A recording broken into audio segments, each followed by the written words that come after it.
Welcome back to Our Weird World. As we prepare for the theatrical re-release of the first 5 Harry Potter films, we're diving into key creatures and themes from the series. This week, we're exploring the Sirens. Though a minor presence in the story, they played a crucial role in revealing a clue during the Triwizard Tournament in Harry Potter and the Goblet of Fire. In the ancient seas, where myths took shape and the horizons stretched endlessly, there lurked creatures of both beauty and doom, the Sirens.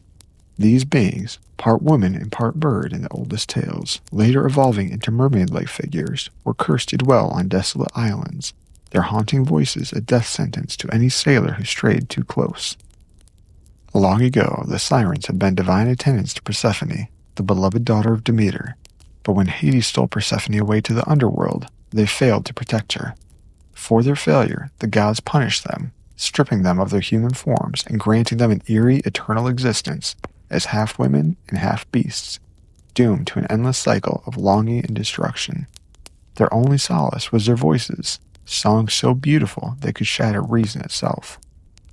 Sailors whispered warnings of them, of their melodies that stirred up illusions, promising fortune, love, or lost dreams come true.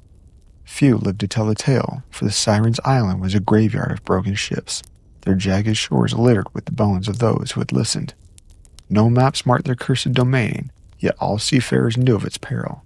Tales told of men who, upon hearing the siren's song, would leap willingly from their vessels into the embrace of the sea, never to surface again. One such tale tells of Captain Theon and his ill-fated voyage. A seasoned mariner, Theon had weathered storms and pirates alike, yet the Sirens were a different terror altogether.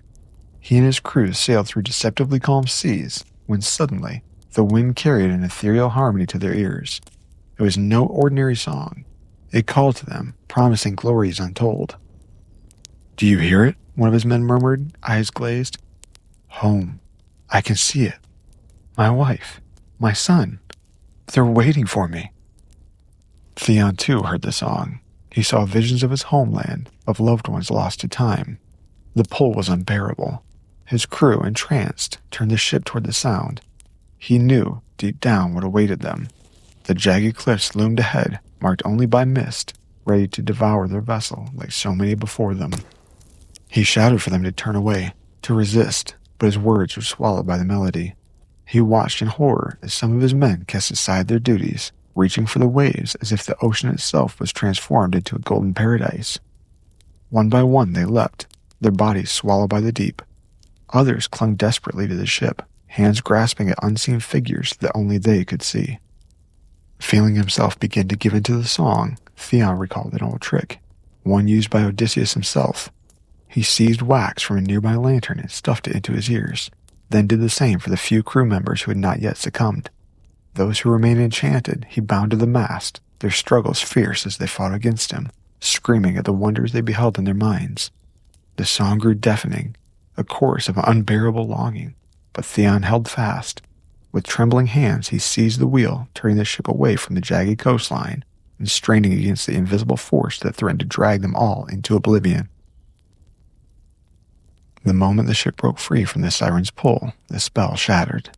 Those who had been bound slumped in exhaustion, their minds reeling from what they had experienced. The others, those who had fallen into the sea, were now lost to the waves. Theon did not allow himself to grieve yet, though.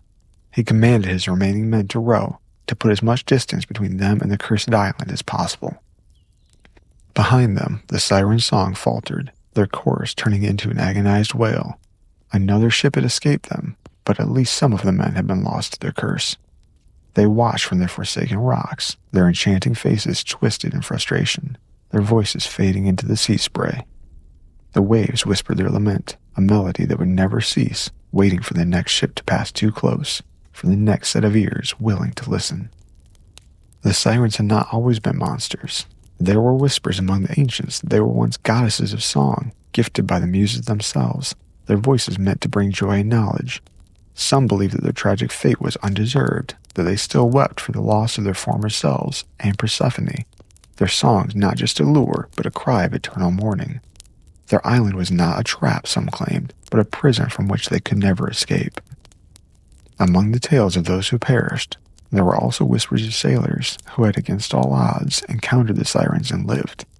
They spoke of eyes like molten gold, of lips that moved without sound in the moonlight, as if whispering secrets meant for no one to hear. A few even claimed that in the briefest of moments the sirens showed sorrow, that they too were cursed, bound to the eternal song with no hope of release. And so the sirens remain, perched upon their forsaken cliffs, waiting somewhere in the sea, singing and calling, for there will always be those who are willing to listen. As we leave you here, remember, the legends of our weird world are boundless. If you've enjoyed the stories, please share, like, and subscribe to our channel for more content.